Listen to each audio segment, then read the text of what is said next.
Hello बच्चों party, welcome back to my channel. बच्चों आज हम कर रहे हैं cell division and cell cycle का एक और बहुत ही मज़ेदार टॉपिक, बहुत ही इंपॉर्टेंट टॉपिक। मज़ेदार इसलिए क्योंकि हमें मज़ा आने वाला है इसे पढ़ने में। तो आज बात हो रही है साइटोकाइनेसिस की, यानी हमने माइटोसिस में एम फेज पढ़ लिया, डिफरेंट फेज इंटरफेज के भी पढ़ लिए पहले, फिर एम फेज पढ़ा। लेकिन इसमें क्रोमोसोम का डिवीजन हुआ, रेप्लिकेट हुए, दो न्यूक्लियस भी बन गया, लेकिन आपके सेल दो नहीं बने। तो ये सेल को दो सेल डॉटर सेल में बनाने के लिए साइटोकाइनेसिस प्रोसीजर की ज़रूरत पड़ती है, जो आज हम देखेंगे। डिफरेंट ऑर्गेनिज्म में ये डिफरेंट तरीके से होती है। इसके अलावा माइटोसिस के क्या सिग्निफिकेंस है, क्या क्या होता है, क्यों इम्पोर्टेंट है माइटोसिस, ये सारी बातें आज डिस्कस करने वाले हैं। तो चलिए let's get started. Let me introduce myself, जो लोग मुझे नहीं जानते हैं। मेरा नाम है doctor Sakshi Baranwal and I am a BDS gold medalist from MS Ramaiah Dental College. So apart from being a dentist, I am a very passionate educator, a COVID warrior, a social worker and many more things. चलो तो बच्चों, अभी तक जिन्होंने Telegram channel नहीं join किया, ये रहा लिंक आपके सामने, ज्वाइन कर लीजिए। इसका लिंक नीचे डिस्क्रिप्शन बॉक्स में भी दिया है, साथ साथ इंस्टाग्राम का भी लिंक दिया है। तो आप मेरे साथ बहुत से प्लेटफॉर्म से कनेक्ट कर सकते हैं। और अगर आपको कोई भी प्रॉब्लम आती है, आप यहाँ नीचे कमेंट सेक्शन में, टेलीग्राम पे, आप मुझे इंस्टाग्राम पे कहीं पे भी पिंग कर सकते हैं। टेलीग्राम में जुड़ने का एक और बहुत बड़ा फ़ायदा है, सारे अपडेट आपको टाइमली मिल जाते हैं, साथ साथ आपको हैंड रिटन नोट्स मिल रहे हैं। ठीक है, मेरे साथ क्वेरी आंसर करने का मौका मिल रहा है, सबका एक ग्रुप ओपिनियन मिलता है, ग्रुप डिस्कशन मिलता है, बहुत सारे एड ऑन्स हैं। तो ज़रूर ज्वाइन करिए टेलीग्राम ग्रुप। चलिए अभी हम टॉपिक पे आते हैं, साइटोकाइनेसिस। क्या था बच्चों, लास्ट क्लास में हमने एम फेज में डिफरेंट फेज देखे थे, जिसमें हमने पहला पढ़ा था क्या, प्रोफेज। प्रोफेज में भी दो में डिवाइडेड था, वो early prophase and late prophase. Then हमने पढ़ा था क्या, मेटाफेज, जब आपके सारे क्रोमोसोम अलाइन हो जाते हैं इक्वेटर पे। उसके बाद देखा था एनाफेज, जब क्रोमोसोम डिवाइड होते हैं, यानी क्रोमैटिड सिस्टर क्रोमैटिड अलग हो जाती हैं और ऑपोजिट पोल की तरफ जाने लगती हैं। And finally telophase, that is the last phase, जिसमें क्रोमोसोम्स वापस से क्रोमैटिन फाइबर बन जाते हैं, सारे सेल ऑर्गेनल वापस आने लगते हैं, न्यूक्लियोलस, न्यूक्लियर मेम्ब्रेन, सब कुछ वापस से बनने लगता है। तो एक सेल में अब दो न्यूक्लियाई तो हो गई हैं, लेकिन अभी भी दो सेल बने नहीं हैं। ये दो सेल को फाइनली जो स्ट्रक्चर देता है, दो सेल में एक सेल को डिवाइड करता है, वो प्रोसीजर है साइटोकाइनेसिस। तो साइटोकाइनेसिस की जब बात करेंगे तो ये एनिमल सेल और प्लांट सेल दोनों में अलग अलग तरीके से देखा जाता है कि किस तरह से साइटोप्लाज्म भी इनका डिवाइड कर रहा है। ठीक है, चलो तो जब एनिमल सेल की बात करें तो साइटोकाइनेसिस कब शुरू होता है इनका, मेटाफेज के दौरान। अब आप बड़े शॉक्ड होंगे कि मैम मेटाफेज में इज इट, उस समय तो क्रोमोसोम्स अभी अलाइन हुए रहते हैं। बच्चों यहाँ पे बात हो रही है बहुत इंपॉर्टेंट, ये कि साइटोकाइनेसिस की स्टार्टिंग, इनिशिएशन की बात हो रही है। केवल प्रोसीजर खत्म हो गया या पूरा हो गया इसकी बात नहीं हो रही है, सिर्फ इनिशिएट होता है मेटाफेज में, क्योंकि स्पिंडल फॉर्मेशन हुआ रहता है। तो ये फरोइंग शुरू हो जाती है। फरोइंग का मतलब क्या होता है, पहले ये देखेंगे। जो हमारा सेल है एनिमल सेल, उसमें क्या प्रेजेंट होता है, centrosome, right. Centrosome opposite pole की तरफ जाते रहते हैं, बीच में उनके प्रेजेंट होता है स्पिंडल फाइबर, राइट।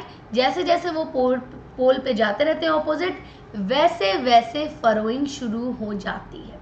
कैसे शुरू हो जाती है, ये एक क्लीवेज के फॉर्म में होती है, जो कि प्लाज्मा मेम्ब्रेन में होने लगती है। अगर हम सेल को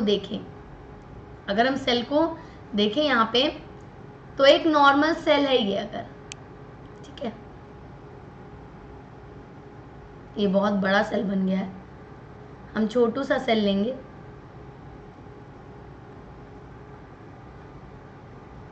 चलो जल्दी से देखेंगे कैसे बन रहा है सेल। तो यहाँ पे अगर आप देखें, एक सेल इधर है और एक सेल तो नहीं है, सिंगल सेल ही, इसमें कोई डिवीजन नहीं हुआ, लेकिन यहाँ पे क्या देख रहे हैं, फरो बन गया है। साथ साथ क्रोमोसोम सेंटर पे अरेंज्ड हो रहे हैं, डेफिनेटली मेटाफेज में अरेंज होना शुरू कर दिए हैं। ठीक है, सेंटर की तरफ सारे आ रहे हैं। हाँ, साथ साथ एस्ट्रल रेज रहती हैं आपके सेंट्रोमियर के अराउंड, जो कि पोल्स की तरफ जाने लगती है, और इनके बीच में बनने क्या लगता है, स्पिंडल फाइबर। ठीक है। और साथ साथ प्रोटोप्लाज्म में आप ये फरो फॉर्मेशन देखते हैं। क्या देखते हैं बच्चों? Furrow formation. ये फरो फॉर्मेशन बहुत ही ज्यादा प्रोमिनेंट होता है। अंदर की तरफ देखो आपका प्रोटोप्लाज्म डिवाइड करने लगता है, यानी घुसने लगता है और एक आपका डिवीजन की तरफ बढ़ने लगता है। लेकिन जैसे जैसे सेल का सारा स्टेज कंप्लीट होते जाता है, सारी साइकिल्स कंप्लीट होती जाती है, वैसे वैसे ये फरो डीप होता जाता है और ज्यादा डिवीजन की तरफ बढ़ते जाता है। तो इसी को क्या कहते हैं? क्लीवेज कहते हैं। इसको कहते हैं क्लीवेज। ओके, चलिए पेन का कलर ना थोड़ा सा, चलो इसी को बोलते हैं क्लीवेज। क्लियर है? इसी फरोइंग को due to contraction and development of microfilaments, a constriction develops which further deepens the centripetal way known as cell furrow। अब ध्यान से सुनना, इतनी कॉम्प्लिकेटेड लाइन जो लिख दी है ना, है कुछ नहीं इसमें, कुछ नहीं है इसके अंदर। तो आपको पता है सेल के अंदर होते हैं माइक्रोट्यूब्यूल्स। क्या होते हैं बच्चों? माइक्रोट्यूब्यूल्स, जो कि स्पिंडल फॉर्मेशन में भी मदद करते हैं। ठीक है, क्या करते हैं? स्पिंडल फॉर्मेशन में भी मदद करते हैं और ये क्या कर देते जाते हैं? कॉन्ट्रैक्ट कर जाते हैं जैसे जैसे स्पिंडल फॉर्मेशन कर रहे हैं। ठीक है, कंस्ट्रक्शन इनकी वजह से ही आता है।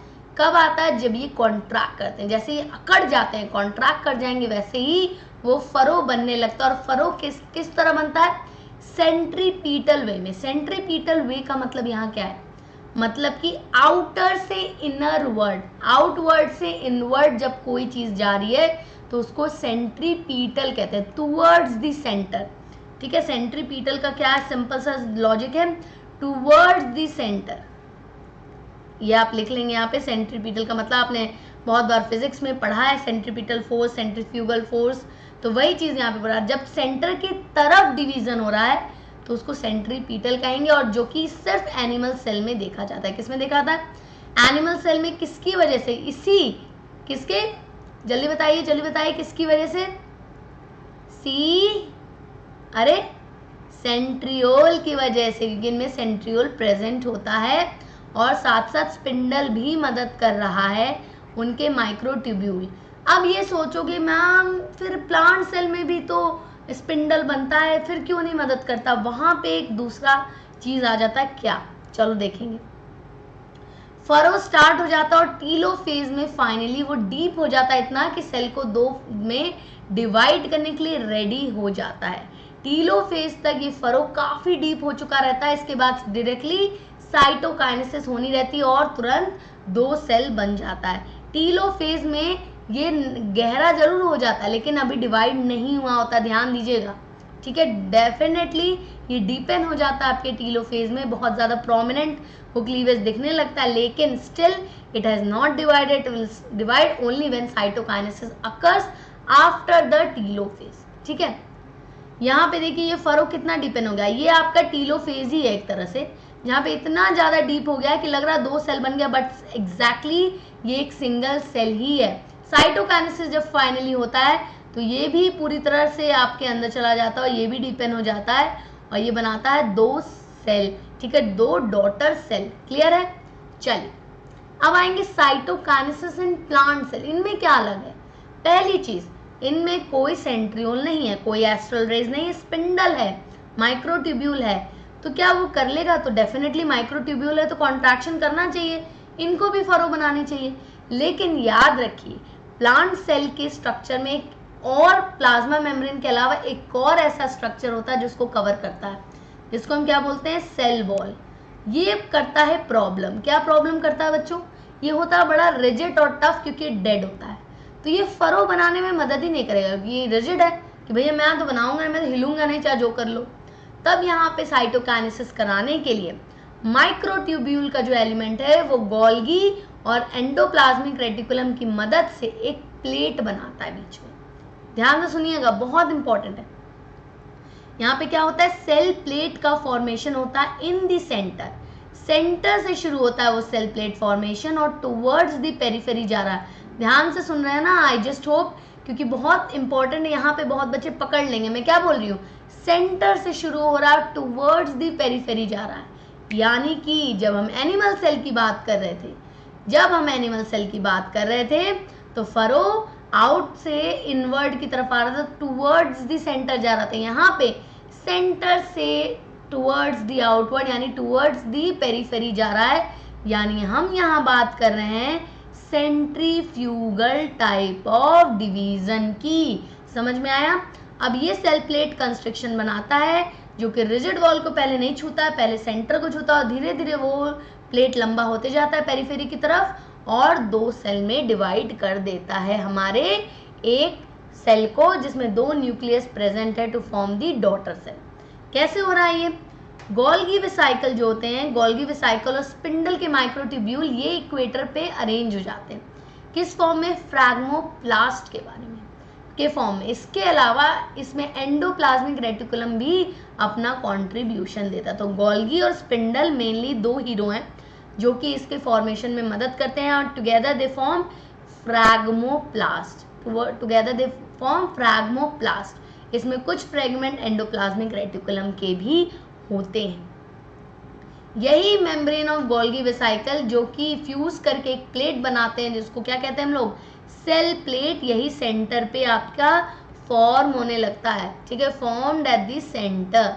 ठीक, इसके बाद ये जो सेंटर प्लेट रहता है ये क्या बनाता है? मिडिल लैमेला बनाता है। आपको याद है सेल में हमने पढ़ा था सेल वॉल के बीच में एक सीमेंट होता है जिसको हम मिडिल लैमेला कहते हैं। ये मिडिल लैमेला वही है, ठीक है। ये सेल प्लेट मिडिल लैमेला बना रहा है ताकि जब पेरिफेरी की तरफ ये डिवाइड होना शुरू करे, सेल प्लेट बनना शुरू करे तो इसको इजी रहे और सेल वॉल भी इसके अंदर आके चिपक जाए, क्योंकि सेल वॉल तो मिडिल लैमेला से इजीली अटैच हो जाती है। तो ये मिडिल लैमेला आगे चल के और भी ज़्यादा डीप बढ़ते जाता है और फाइनली 2 सेल में उनको डिवाइड कर देता है, 2 डॉटर सेल में।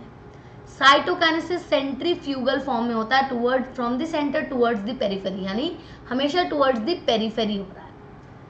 इन सम ऑर्गेनिज्म, ध्यान से सुनिएगा, karyokinesis is not followed by cytokinesis.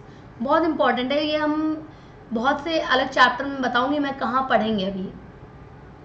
बहुत से ऐसे सेल हैं जिनमें कैरियोकाइनेसिस तो होता है, यानी न्यूक्लियस तो बन रहा है 2, लेकिन साइटोप्लाज्म नहीं डिवाइड कर रहा है, यानी एक ही सेल के अंदर बड़े सारे न्यूक्लियस हो जाएंगे। तो ये क्या हो जाएंगे? मल्टी न्यूक्लिएट हो जाएंगे। और ऐसे सेल हम रोजमर्रा की जिंदगी में देखे हुए हैं। कितने लोगों को नारियल पानी पसंद है भाई? नारियल पानी, नारियल पानी। ये जो पानी पीते हैं हम नारियल का, वो एक्चुअली मल्टी न्यूक्लिएट होता है। वो एंडोस्पर्म मल्टी न्यूक्लिएट होता है जिसमें बहुत सारे न्यूक्लियस तो बन जाते हैं, लेकिन उनका cell formation, cell division as such proper नहीं होता, साइटोप्लाज्म नहीं डिवाइड करता, तो एक ही सेल के अंदर बहुत सारे न्यूक्लियस प्रेजेंट होते हैं। क्लियर है? ठीक है। इस तरह का एंडोस्पर्म कहाँ देखा जाता है? कोकोनट में। ये हम फ्लावर वाले चैप्टर में ज़रूर पढ़ेंगे। जब हम एंडोस्पर्म के बारे में जानेंगे तो 3 तरह के एंडोस्पर्म आएंगे, सेलुलर, न्यूक्लिएट एंड हेलोबियल। तो हम इसके बारे में डेप्थ में बात करेंगे। माइटोसिस का सिग्निफिकेंस क्या है? भैया इतना माइटोसिस पढ़ लिया, क्यों कर रहे हैं माइटोसिस, क्यों हो रहा है ये सेल डिवाइड? तो माइटोसिस जो है एक्चुअली आपके सेल थ्योरी को डिफाइन करता है। पहली चीज़ कि सेल कैसे बन रहा है, सेल दूसरे सेल से ही बन रहा है। पहली चीज़ यहाँ पे मुझे पता है, ये तो आप इजीली गेस कर लोगे। दूसरी चीज़ है कि जो डॉटर सेल बन रही है वो बिल्कुल अपने पेरेंट जैसी बन रही है और इक्वल नंबर ऑफ क्रोमोसोम ला रही है। Again very important to maintain the survivability of the particular organism, क्योंकि सेम तरह की चीज़ ही फिर से बन जा रही है, कोई ऐसा डिफरेंस ज़्यादा नहीं देखा जा रहा है। इसके अलावा ग्रोथ में मदद करता है। कोई ऑर्गेनिज्म जब पैदा होता है तो छोटा सा पैदा होता है, धीरे धीरे उसके बॉडी में ग्रोथ देखी जाती है, वो बढ़ते जाता है। तो हम ही जब हुए थे तो छोटू से बाबू थे, राइट। धीरे धीरे हम बढ़ते गए और इतने बड़े हो गए, राइट। तो हम मल्टी सेलुलर ऑर्गेनिज्म में भी जब ग्रोथ होती है तो हर ऑर्गन हमारा बढ़ता है, हर पार्ट हमारा बढ़ता है। उस समय माइटोसिस ही एक ऐसा प्रोसीजर है जो ये सब बढ़ाने में मदद करता है और प्रॉपर सेल साइज को मेंटेन करने में मदद करता है। सेल रिपेयर, जब हमें चोट लग जाती, खून बहने लगता, थोड़ी देर बाद देखते हैं वहाँ क्लॉट बन गया। कैसे? यही सेल, ये सेल रिपेयर का भी काम करते हैं हमारे स्किन के। मतलब बचपन से जब से पैदा हुए हैं तब से ही हमारे डॉक्टर बने हुए हैं। जब भी हमें छोटी मोटी खरोच भी आती है ये तुरंत आ जाते हैं हील करने के लिए। तो रिपेयर के लिए बहुत ज़रूरी है, whether it is plants, animals और एनी ऑर्गेनिज्म, ये बहुत अच्छा रिपेयरिंग में मदद करते हैं। Helpful in providing new sales for healing wounds और फॉर रीजेनरेशन। तो नए सेल को प्रोड्यूस करने में मदद करता है जो वुंड को भरती हैं, ठीक है, रिपेयर तो करती हैं, साथ साथ नए प्रोड्यूस करती हैं। किसी एरिया में घाव लग गया, ठीक है, हो सकता है उसको रिपेयर किया जा सके, हो सकता है कुछ सेल आपके खरोच लग गई हो तो सेल भी आपके क्या कहेंगे डिफॉर्म हो गए हैं, या उनमें कोई तरह की डिग्रेडेबिलिटी आ गई है तो उसको रिपेयर कर देगा। लेकिन मान लो वहां से उतने सेल ही गायब हो गए तो वो सेल तो वापस से बनने हैं, तो ये नए सेल भी प्रोड्यूस करता है ताकि वो जख्म भर जाए, वो घाव भर जाए। Plays important role in continuous growth of plants throughout their life. आपको पता है प्लांट में meristematic tissue for their life time present है, तो प्लांट हमेशा पूरी जिंदगी बढ़ता ही रहता है, बढ़ता ही रहता है, बढ़ता ही रहता है। क्यों? उनमें परमानेंट डिवाइडिंग सेल प्रेजेंट होते हैं जिनको हम मेरिस्टेमेटिक सेल कहते हैं। और ये सेल एक्चुअली क्या कर रहे हैं? ये सेल एक्चुअली माइटोसिस ही कर रहे हैं, जिसकी वजह से ये बढ़ते ही जा रहे हैं। आप छोटा सा आम का पौधा लगाते हो, आप तो लगाओगे तो मुझे नहीं पता, लेकिन आपके दादाजी ने जो पौधा लगाया होगा वो आज पेड़ बन गया होगा और उससे आप बड़े मजे से आम खा रहे होंगे। तो वो जब लगाए होंगे तो वो छोटू सा पौधा होगा, लेकिन वो इतना बड़ा बन गया, साल साल कैसे उनके अंदर भी माइटोसिस हो रहा है, सेल प्रोड्यूस हो रहे हैं, उनकी ग्रोथ होते जा रही है। Last but not the least, essential for cell to divide and restore the nucleocytoplasmic ratio। तो न्यूक्लियोसाइटोप्लाज्मिक रेशियो मेंटेन करना होता है हर सेल को। कोई भी सेल में जब ये रेशियो गड़बड़ाता है तब क्या होता है? सेल डिवाइड कर जाता है, क्योंकि वो अब उसके हाथ से, कहती ना बात मेरे हाथ से निकल गई है, वही सेल भी कहता है अब भाई मुझसे ना संभल रहा है ये, अब मुझे डिवाइड करना पड़ेगा, क्योंकि एक्सेसिव चीज मैं भी नहीं बर्दाश्त कर सकता। तो उसने एक बहुत अच्छा तरीका निकाला, जब कोई चीज एक्सेसिव होने लगती है तो उसको तुरंत डिवाइड कर दो ताकि नॉर्मलाइज हो जाए, राइट? ठीक है, आप एक किलो का कोई बर्तन लेते हैं, हाँ, 1 किलो का बर्तन लेते हैं और आपके पास समझ लो 1.5 लीटर दूध है, तो 1 लीटर में तो आएगा नहीं, तब आपको 2 भगोने में आधा आधा बांटना पड़ेगा ताकि वो नॉर्मल है। 1 लीटर के भगोने में 1 लीटर का दूध भी बहुत ऊपर तक भर जाता है, ठीक है, तो इसलिए हम क्या करते हैं कि थोड़ा 2 बर्तन ले लेंगे, उसको इक्वली डिवाइड कर लेंगे, भैया दोनों संभाल पाए, राइट? 1 लीटर के भगोने में 2 लीटर का दूध तो नहीं आएगा, या 1.5 लीटर का दूध, राइट? वही वाली बात है कि सेल जितना भैया अपने अंदर भर सकता है उतना ही रख पाएगा, उससे जब भी ज्यादा होता है तुरंत वो डिवाइड करके एक्स्ट्रा सेल निकाल देता है या एक और सेल निकाल देता है, जिससे इजिली उस चीज को संभाला जा सके। मॉडिफिकेशन इन माइटोसिस, ये बहुत कम जगह हमने पढ़ा है कि माइटोसिस में भी मॉडिफिकेशन होता है। यस, ये हम जानते हैं, बस इसके नाम होते हैं ये हम शायद नहीं जानते हैं। तो चलिए देखें, एक तो होता है फ्री न्यूक्लियर डिवीजन, ये अगेन हमारे कोकोनट वाला एग्जांपल है जिसमें कैरियोकाइनेसिस तो हो रहा है लेकिन साइटोकाइनेसिस नहीं हो रहा है, तब ये मल्टी न्यूक्लिएट कंडीशन बन जाएगी, एक ही सेल के अंदर बहुत सारे न्यूक्लियस हो जाएंगे, इसको फ्री न्यूक्लियर डिवीजन कहेंगे। दूसरा है एंडोमाइटोसिस, ये भी एक बहुत ही नोन है पॉलीप्लॉइडी, जब आपका नंबर ऑफ क्रोमोसोम नॉर्मल से ज्यादा हो जाता है। क्यों? क्योंकि क्रोमोसोम तो डुप्लीकेट कर जाता है बट न्यूक्लियस डिवाइड नहीं करता, उसी न्यूक्लियस में more than 1 set of chromosome होते हैं, तो जब 2n से ज्यादा सेट बन जाते हैं तब उसको बोलते हैं पॉलीप्लॉइडी कंडीशन, और ये एंडोमाइटोसिस में देखी जाती है, जब न्यूक्लियस के अंदर क्रोमोसोम डुप्लीकेट कर दिया बट न्यूक्लियस में कोई डिवीजन नहीं देखा जा रहा है। कॉल्चिसिन एक ड्रग है जिसने आपने सुना है, जिसका नाम, जो कि पॉलीप्लॉइडी करता है, किसमें? प्लांट्स के अंदर पॉलीप्लॉइडी करता है। एक क्वेश्चन मेरा आपसे यहाँ है, do you think polyploidy is good for anything? Like क्या कोई पॉजिटिव एस्पेक्ट है जिसमें पॉलीप्लॉइडी इज गुड? ये जरूर आप लोग रिसर्च करना and get back to me in the comment section. मैं आपको डेफिनेटली किसी क्लास में बताऊंगी कि पॉलीप्लॉइडी का कोई साइड इफेक्ट है या इट्स नॉर्मल, या फिर इसके कोई मतलब कुछ अच्छा भी है कि पॉलीप्लॉइडी होना is good thing.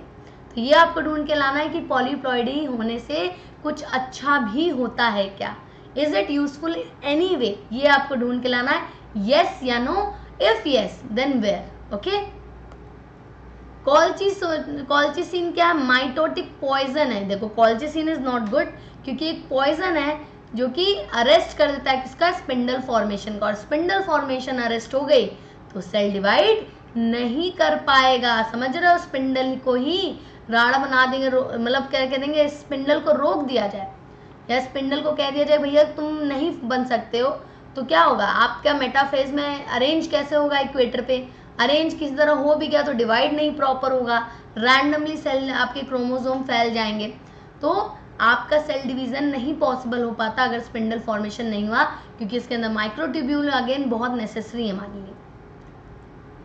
Endo reduplication, ध्यान से सुनिए, एंडो रीडुप्लीकेशन। एंडोमाइटोसिस हमने सुना था, क्रोमोसोम डबल हो गया बट न्यूक्लियस नहीं डिवाइड किया, कुछ उसी तरह है एंडो रीडुप्लीकेशन, जिसमें पॉलीटीन क्रोमोसोम होता है, यानी कि क्या, क्रोमोसोम आपके सिस्टर क्रोमैटिड बना लिया है, ठीक है, डुप्लीकेट कर गया है, लेकिन सेपरेट नहीं हुआ है, सेपरेट ही नहीं हुआ है, जिस सिचुएशन को पॉलीटीन कहते हैं या पॉलीटीनी कहते हैं, पॉलीटीन क्रोमोसोम होते हैं ये। इस जब ऐसा फॉर्मेशन होता है तो उसको एंडो रीडुप्लीकेशन के नाम से जानते हैं। यानी क्या हो रहा है, क्रोमैटिड, क्रोमैटिड की बात हो रही है, क्रोमोसोम एज सच ने ईच क्रोमैटिड वो रेप्लिकेट कर लेता अपने आप को, बस, ठीक है। A mitosis last but not the least, this is normal mitosis, but यहाँ पे ए माइटोसिस क्यों लिया जा रहा है, क्योंकि इतना लंबा साइकिल नहीं होता है कि सेल को ग्रो कराया जाए, फिर उसके बाद एम फेज आएगा, फिर उसके बाद सेपरेट होगा, नहीं, जो प्रोकैरियोट्स होते हैं और जो यूनिसेलुलर यूकैरियोट्स होते हैं जिनका रिप्रोडक्शन ही माइटोसिस से हो रहा है, उनमें इतना लंबा प्रोसीजर नहीं चलता है, वो फटाफट in very short period of span फटाफट तुरंत कैरियोकाइनेसिस या साइटोकाइनेसिस उनका होता चलता है, इतना लंबा फेजेस से वो नहीं गुजरते और तुरंत उनमें डिवीजन देखा जाता है, इसलिए इसको ए माइटोसिस कहा जाता है। इसका एग्जाम्पल एक बहुत अच्छा है, बाइनरी फिजन, जो कि हम अमीबा में देखते हैं, बाइनरी फिजन जो कि हम अमीबा के अंदर देखते हैं। ये इतना वेट नहीं करते हैं और फटाफट अपने सर्वाइवल के लिए डिवाइड करते रहते हैं। So that's it for today. I hope आपको साइटोकाइनेसिस और माइटोसिस अब पूरी तरह से समझ में आया होगा। नेक्स्ट क्लास में हम मियोसिस के बारे में पढ़ेंगे। तब तक के लिए बच्चों अब क्विज टाइम आ गया हमारा। इससे पहले हम क्विज शुरू करें जिसमें हम आपसे 2 सवाल पूछेंगे और उसका जवाब आपको नीचे कमेंट सेक्शन में देना है। इसके अलावा आपसे एक और चीज़ कहनी है, अगर आपको लगता है कोई ऐसी वीडियो जो आप मेरी मदद से जो आपको हेल्प कर सके, मैं जिसमें आपकी मदद कर सकूं, डेफिनेटली उसका कोई सजेशन मुझे कमेंट सेक्शन में आप दे सकते हैं। May be on Telegram, may be on Instagram, कहीं पे भी आप दीजिए, I will make for you. And also like ज़रूर करिएगा वीडियो अगर आपको अच्छी लगी है, and definitely share it and subscribe the channel, ताकि आपको पता रहे कि कब कौन सा नया वीडियो आपके लिए आ रहा है। डेली मैं 12 बजे दोपहर में आपके लिए एक वीडियो पोस्ट करती हूँ और I am trying to make it 2, ठीक है। ध्यान से बच्चों सुनिए, जो बच्चे नए आए सब्सक्राइब जरूर कर लेंगे और लाल बटन जरूर दबा देंगे, और शेयर करिए, अपने सारे फ्रेंड्स से शेयर करिए। मैंने नोट्स दिया वो भी शेयर करिए ताकि उन्हें पता रहे कि ऐसी क्लासेस चल रही हैं उनके लिए, जिसमें उनको ज़्यादा वक्त देना नहीं है, बस एक शॉर्ट में एक टॉपिक उनका होते जा रहा है, ठीक है। चलो, तो here is the question, cell plate grows from, cell plate की बात हो रही है, grows from, here are 4 option, you have to choose the correct option. Telophase is, ये प्रीवियस जो हमने टॉपिक पढ़ा उसका ही यहाँ पे क्वेश्चन है, ये आपको बताना है। टीलोफेज इज क्या है, टीलोफेज सही से बताना है, सही आंसर आपको देना होगा। I will be waiting for your answers, देखते हैं कौन सबसे सही जवाब देता है। टिल देन के लिए थैंक यू बच्चों, party, have a great day, be at home, be safe. इस कोरोना को हमें हराना है। जल्दी से आप लाइक कर दीजिए और अपने अटेंडेंस मार्क कर दीजिए, share it, subscribe and hit the bell icon. Okay बच्चा party, have a great day, bye bye.